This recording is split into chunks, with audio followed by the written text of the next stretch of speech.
I'm Emily Banks, Mashable's managing editor, and we've got a great group here to talk about demystifying data-driven journalism. To my left is Susan McGregor. She is an assistant professor at the Columbia School of Journalism. And over here we have Sarah Cohen, who's a reporter at the New York Times. So we're just going to go ahead and jump in. I wanted to first start out talking about this whole demystifying data in journalism. Because I noticed during the election how many people online were referring to Nate Silver as a wizard. And he's clearly not a wizard, I think. I've never met him, I guess. But it seems that media consumers might have this perception that you have to be brilliant or a wizard to understand data. So I was curious what you two think about. Are consumers scared of what data might tell us? Well, I mean, the first thing is that Nate writes for a very particular audience, people who just eat up data and can't get enough of it. Those of us working for other parts of the news organization spend our days making sure that data is a lot easier to digest and easier to understand. And part of our job, I think, is to make it interesting and to make it part of the three-legged stool of examples, research, and data. And so I think that we can make it less difficult to understand and make it less intimidating than it has to be, and leave the wizardry for the people who really want to see it. Yeah, I mean, I think that there's an overestimation. I mean, definitely somebody like Nate Silver has a very advanced skill set, but I think there's an overestimation of how much math is involved in doing data journalism. There is some math, but for most of the folks that I talk to who practice, the level of math that you're talking about is kind of like 7th or 8th grade. I mean, I usually say 5th, but yeah. Yeah, I mean, it's really, and so I think that obviously, we're lucky when we see these really fantastic examples, and certainly the results are impressive. But in some ways, I think it does make it appear magical when it's really just sort of a rigorous application of what are fundamentally not very complicated techniques. I guess I've been doing what's now called data journalism for about 20 years, and I think that virtually every story I've done involved counting and adding, and that was the extent of the math. Sometimes, yeah. Multiplication. Do you find that journalists that you work with are still scared or intimidated by computer-assisted reporting or data journalism? I mean, I think people get really intimidated by large data sets, as they should. I mean, they are intimidating when you don't have the tools to deal with them. But almost everybody I've worked with understands that some editor at some point is going to come over to them and say, how common is this? How rare is this? Mm-hmm. And they're going to have a number. And the earlier they're prepared to start dealing with that, the more likely it is to be right. I think that almost everybody I've worked with understands that unless we can show something more than what he said, she said, unless we can add some kind of insight and some kind of original analysis, that the stories often aren't going to get the kind of play and the kind of time and the kind of attention that they would. So I work with a very self-selected group of people. I wouldn't say they want to do it themselves, but they certainly aren't afraid of it.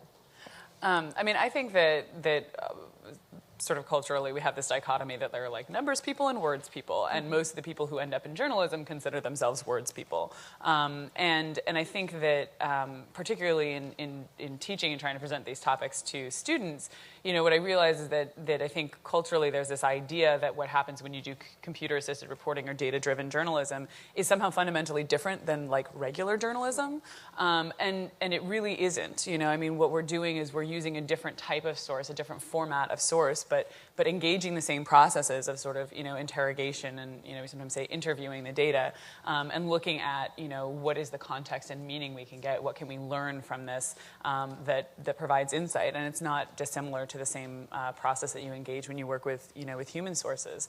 So I think there is just that it's a bit of just a sort of a shift that we're going through right now as an industry, understanding that it's not math and science just because it's numbers, that it's something that's integral to our practice as well. And from my perspective, I mean, I consider much of what we do simply very sophisticated documents reporting. That we're getting original documents from the government We might be getting 2 or 3 million of them at once, but they still are basically a documents reporting effort. And a lot of reporters feel more comfortable with that idea. To jump off from reporters to the consumer, there's so much open data available that anybody out there can get access to. Do you think that anybody can be a data journalist? Well, I'm going to argue with the idea that there's so much data out there that anybody can get it. There's a lot of real garbage data that doesn't do anything for us. Yeah. I have been a well-known critic of the open government efforts, at least of this administration. So I feel like I can say that openly, that data.gov has the most useless set of data on it as anything I can think of. And there's really nothing in it that you would get any insight out of. And it is just as secretive and just as difficult to get useful data out of the government as it always has been. So I'm going to argue with the premise a little bit. Having said that, anybody could always be a journalist if they wanted to put the time and effort into it. If they cared enough about a subject and they cared enough to spend all day, every day trying to do something, there's never been anything stopping anybody from being a journalist on their own, except for the cost of printing. So, of course, yes, anybody can be. Whether they feel like they want to take the time to do it well is another issue. Mm-hmm. Yeah, I would agree with that. I think that, to sort of go back to in thinking about data, when you have a data set that someone else has collected or published, it's like using the answers to an interview where someone else wrote the questions, right? And being critical of the data sources and thinking, somebody designed this data. And I think this sort of goes again to the cultural issue of like, oh, it's a number, it must be true, and the fact that, something that somebody says in an interview is also true, right, in a very, fundamental sense, but at the same time, we can still misquote people, right? Mm-hmm. And you can still use numbers poorly, and they can still be used to sort of manipulate perceptions. And I agree. I think that there is this idea that, there's so much data out there, but the real utility of it, the real insight that it offers is limited. And also, frankly, I think that, while there are a lot of organizations, governmental and non-governmental, that are making an effort to make types of data sources more available and accessible, unfortunately, I think they're sometimes still written for a more technical audience. So, you have things available through, APIs and things like that. But in order to understand what's really in the data set, you still have to be somebody who's willing to sit there and look through the API description and go, oh, okay, this data goes from this date to this date. And so I agree it's possible for someone who's interested and willing to put in the effort. But I think there are ways that access and quality can be improved. And just to add another layer to that, there's a lot of discussion in the data journalism world about telling stories with data. And the problem is that if you have no story to tell, it really doesn't matter how much data you have. And so, the most successful data-driven journalism starts with an idea of a story and the idea of a question and seeks out data to answer it. It often does not start with a data set and then seek to find the story in it. And so turning that upside down is a more difficult process. And I think when you see some of the really remarkable work that's being done, particularly on graphics desks around the country, and I would count ours at the Times as the best of those, they start with questions, not data. And that takes a lot of time. And I'm not sure that people realize how much time that takes. Can you maybe talk through the process of what happens when a reporter has a question Sure. and they know they have? So, I can give a couple of examples of stories that I've worked on, but the basic idea is you start with a story idea that you heard in the real world from actual people. And for instance, one of the stories I did a long time ago was on child fatalities in D.C. And one of the questions was, what about all the children who die? What happened to them when they were under the government's care? And so what we sought to do was to create a data set of every child who had died under the government's care. And to find the patterns. Why did they die? Under what conditions did they die? Another question was, where does all that money from farm policy and from farm subsidies go? Well, when we started looking into it, we heard somebody say, well, there are a lot of people who don't even farm who get it. Mm-hmm. So we looked in the data to find that. So the question becomes, you're asking a question and trying to find out what's happening. The process of getting the data is often the longest process in there. Getting it in a usable form is the second longest process. Actually asking the question of a nicely formed data set is pretty fast. Yeah, that's So, you know, kind of the really long tail is the beginning. That's interesting that you mentioned farm subsidies. Do you guys use there's a public online database that you're able to search for that, but did you use that? Well, the Environmental Working Groups database, I'm sure, yeah. No, we got, actually, when I was at the Washington Post, we had won a lawsuit to make that data open.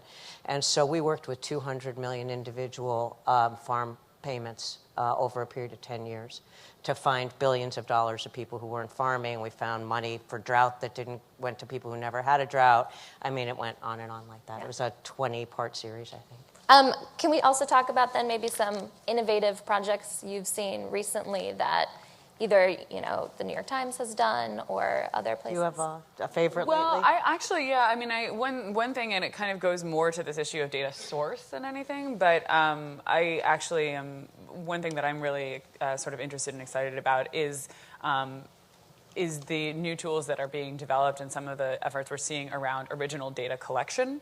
So ProPublica right now is doing the Free the Files project. There was a similar project that The Guardian did several years ago. And I just learned about a new platform for sort of, I wouldn't call it crowdsourcing exactly, but kind of organized crowdsourcing that came out of the CrashStat project.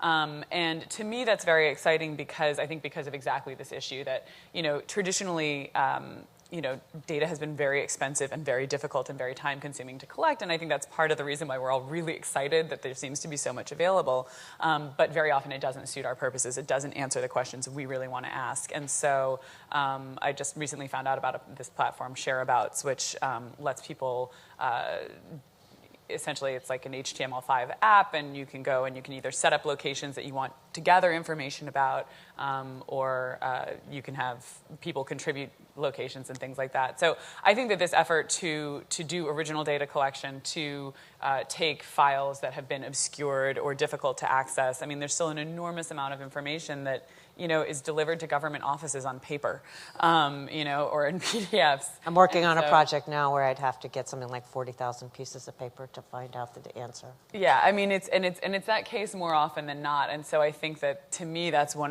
sort of the most exciting direction that I see happening, and I like it too because I think it sort of gets to this idea of anybody can be a journalist and that there's opportunities for us all to contribute to, you know, stories and information that we think is really important and that's relevant to our community and isn't sort of just dreamed up by, you know, an organization that's publishing data or even a journalistic organization necessarily. And it's interesting that you mentioned the data collection issue because it happens that my candidate for a really innovative project this year has been, if nobody's seen it, USA Today's series on ghost factories. And what they had done was go back into old maps held at the Library of, at the National Archives to find where old iron smelting plants were and then overlaid it with current land use maps to find playgrounds that are on old lead smelter lands. And then they went out and actually tested the soil around these playgrounds and schools and found some really alarming answers. I think somebody was just indicted in Chicago over this yesterday. And it's a remarkable series from the original inception through the data collection, through the presentation, and I'd really recommend that anybody take a look at it. It's one of the most innovative I've seen this year. Yeah. That's great. You mentioned one tool already that's useful. What are some other tools and training techniques that journalists should have or need to have or would be helpful to have? So, I mean, I use a range of tools, and I tend to focus on either free and or open source. Obviously, you know, when we're teaching students, a lot of times, and I think this is true across the board, I mean, we know that newsrooms are strapped for resources, so some of the tools that I like the best, I'm a big fan of Google Refine. It's nice because it's something that you install locally on your computer, so there's no worry about publishing data to the web that you may not be ready to share or worry about sharing. And it's great for cleaning up data sets, which, you know, as Sarah mentioned, is probably, I'd say 80 to 90% of most data journalism jobs is accessing the data and getting it into a format that you can actually do analysis on. So I like that a lot. I think CartoDB, which is a really interesting project by a group called Visuality. They have nice open source, or I should say free web-based mapping software, where you can also do a lot of interesting sort of mapping intersection data analysis that previously was kind of reserved for, I think, basically for ArcGIS, for some very expensive mapping software. So I would say those are two big ones. I often introduce folks to that idea through Google Fusion Tables, which is on Google accounts. But those are some big ones. And I'm old, so I tend to have paid software. So I'm not really going to mention that, but there are a couple things that, from a reporting standpoint, have really made a huge difference lately. The big one that I think of, and it sounds simple, but it's called Document Cloud, and it's a way to manage and annotate and share original documents through your website, and it's also really good from a reporting standpoint. As disclosure, I'm on the board of investigative reporters and editors, and IRE has just taken that project over from its founders. And then tacked on to the end of Document Cloud now is a fascinating project called Overview out of the AP. Both of these were originally funded by the Knight Foundation. And that is a way of clustering documents so that if I have a box of documents this big and I have no idea what's in it, you can feed it in there and you can say, show me the piles, show me what kinds of topics there are in here, and you can then start working with it. In terms of other tools, I mean, when I was at Duke University, we created a tool there called TimeFlow, which is a way to work with chronologies and timelines. It's also a local-based thing. Its weakness is you can't publish once you've got it. You have to get it into something else. And mapping is pretty important. Anything geographic, we use ArcView and ArcMap, which is an Esri product. And a lot of people are starting to use more and more R for visualization and for text mining. I haven't learned it yet, but that's, I think, my next stop is to start working with R for those two purposes. Okay. Probably have time for one last question. So, I mean, we've gone from talking about R and stat software to, Google apps. Can you guys each give a brief overview of how you got where you are? Were you journalism background or engineering background? Because now you're sort of at the same point. Yeah, I mean, I guess for me, I was always interested in journalism, but also in technology. And at the time that I sort of got into computer science, it was sort of where personal computers were becoming really powerful, and it just seemed to me that computers were powerful enough to do what people wanted to do, but I observed a lot of frustration in actually making them do the things that people wanted them to do. So I developed an early interest in sort of usability and information visualization as a way to kind of synthesize numbers and synthesize data. We were already kind of at a point where there was a ton of data being generated, and how do we make sense and gain meaning from that? And so I sort of wended back and forth between the computer science, technology, and journalism, and ended up here. And when I got into journalism, at the time, all I wanted to do was get stories done. And so I would ask the government a question, and they'd say, well, we can't answer that. I'm like, that's ridiculous. Of course you can answer that. It's in these forms right here. And they'd say no, and I'd say, well, then give me the data. And so then I just kind of started teaching myself. And so mine has been totally self-taught, almost entirely in reaction to, I have to get this done for this story, which is why my skills are extremely broad and not deep at all, and why I count and add a lot. And, I did have some background in statistics before that, but it was actually a kind of statistics that I've never used as a reporter.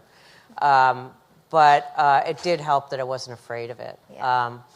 Because in 1990, it was a lot more difficult to start getting these things. I mean, just getting a PC in the newsroom in 1990 was pretty difficult. So, and pre-internet, and so, one good thing is things didn't change that fast back then. So you could learn a little bit at a time and still stay ahead of everybody. Yeah. So. And you weren't fighting to get your stories on Twitter first or something. No, yeah, all the time in the world, 3 days. All right. Well, that's about all the time we have. So thank you so much, Sarah and Susan. Thank you.